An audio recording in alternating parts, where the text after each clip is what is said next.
نہیں ہے، کوئی اپنی غرض نہیں، اپنی غائب نہیں. اپنی غائب و غرض یہی ہے کہ ہم یہ کچھ کریں گے تو وہ ہمیں اس کے کوئی صلہ دے دے گا، کوئی بدلہ دے دے گا، کوئی معاوضہ دے دے گا. نہیں کریں گے تو وہ پیٹے گا، کھال اجھڑ دے گا. جیسے ہم مزدور لگاتے ہیں اپنے ہاں، معمار لگاتے ہیں اپنے ہاں، ہم نے اپنے نقشے کے مطابق کوئی مکان بنوانا ہوتا ہے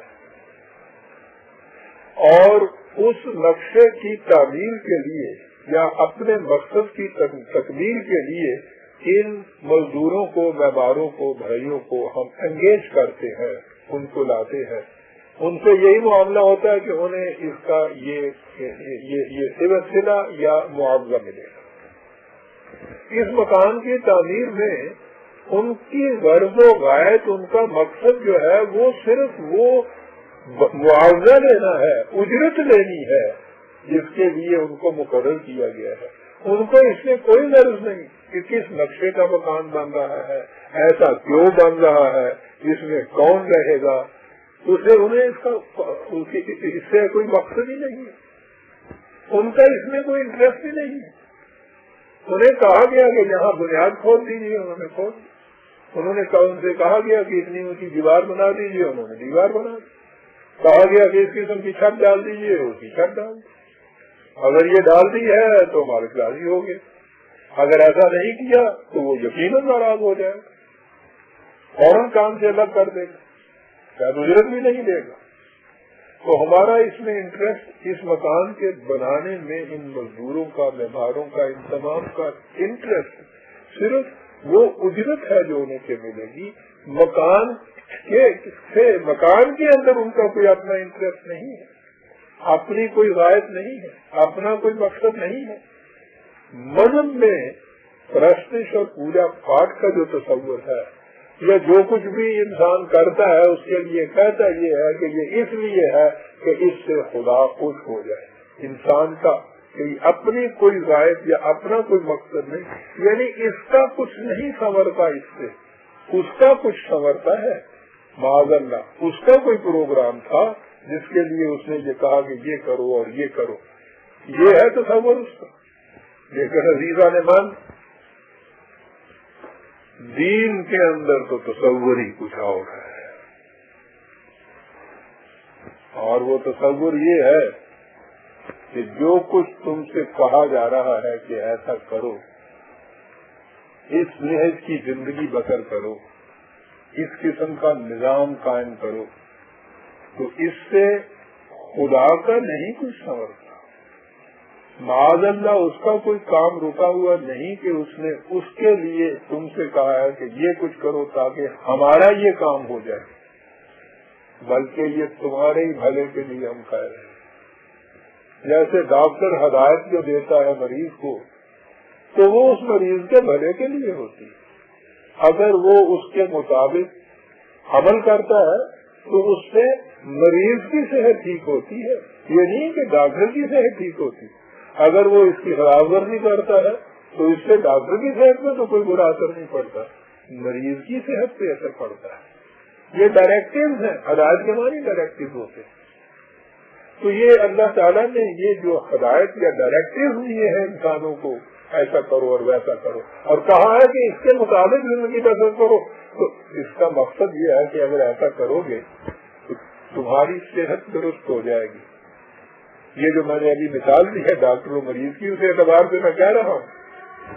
قرآن کریم نے عزیزان امان ہر مقام پہ یہ کہا ہے کہ جو کچھ تم سے کہا جا رہا ہے کہ ایسا کرو، ایسا کہنے میں ہمارا کوئی مقصد نہیں پورا ہو رہا، ہماری اپنی کوئی غائب نہیں ہے، تمہارے بھلے کی کہہ رہے ہیں.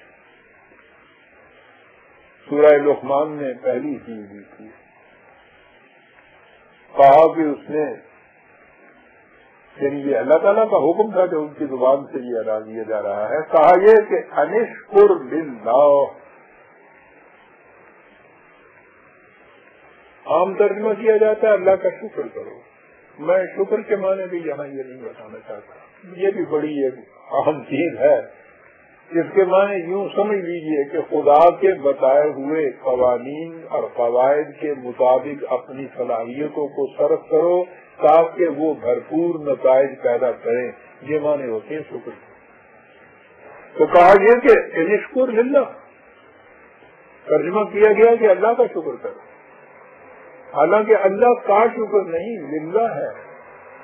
اس کے معنی کے لیے. اب یہ اگر ترجمہ کریں اللہ کے لیے شکر کرو تو بات سمجھ میں نہیں آتی.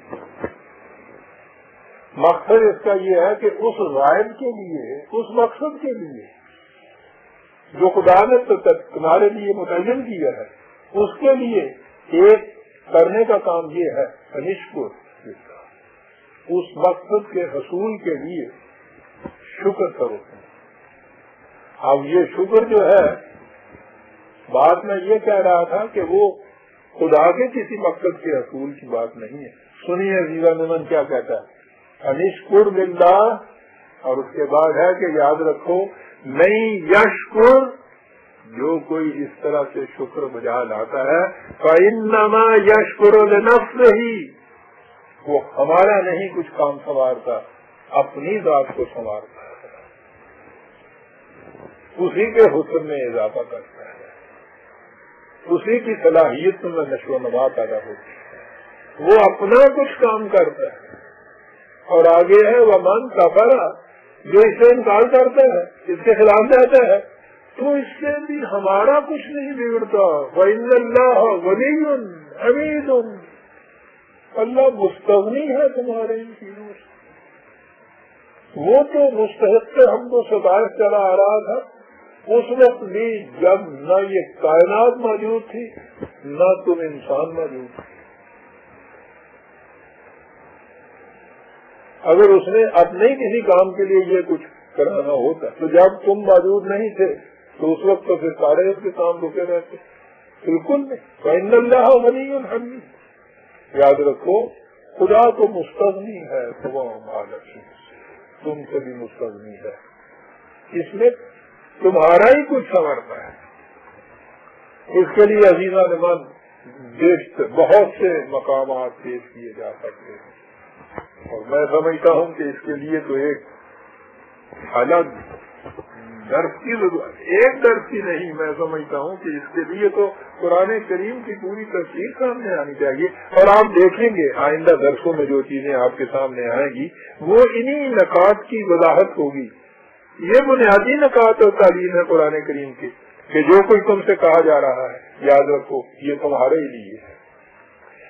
سورہ الانعام کی آیت 105 میں ہے 6/105. بہت سنیں. قد جاءکم بصائر من ربکم، تمہارے خدا کی طرف سے، یوں کہیے سورج طلوع ہوا، روشنی پھیل گئی، راستے روشن ہو گئے. یہ اس نے کیا ہے، لیکن اس روشنی دینے سے اور راستوں کو روشن کرنے سے اس کا کوئی اپنا مقصد نہیں ہے.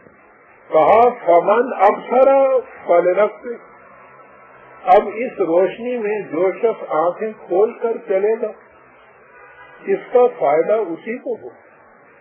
ومن عمل فعلیہ، جو آنکھیں بند کر کے چلے گا وہ نقصان اٹھائے، اس کا نقصان اس کو ہو. نہ آنکھیں کھول کر چلنے والوں کے اس کام کا کچھ ہمیں فائدہ ہے، نہ آنکھیں بند کرنے والے کے خطرات کا ہمیں کوئی نقصان. اس لیے یہاں پہنچنے کے بعد آگے کہا کہ ہم مار کے انسانوں کو نہیں چاہتے کہ اسے ایک راستے پہ چلے، اور ہم یہ انسانوں سے کہیں کہ روشنی ہم نے عطا کی ہے تو آگے کھولو، اور ہم زبردستی اس کی آنکھیں کھولے. کہاں سوال ہی نہیں ہے. انسان کی بنیادی خصوصیت اس کا اختیار و ارادہ ہے. اگر اس کے اختیار و ارادہ اس سے قلم کر دیا جائے تو وہ تو انسانیت کی سطح سے نیچے گر جاتا ہے. ہمارا کام صرف یہ سمجھا دینا ہے کہ دوراہے پہ کھڑے ہو، یہ راستہ ادھر جاتا ہے، یہ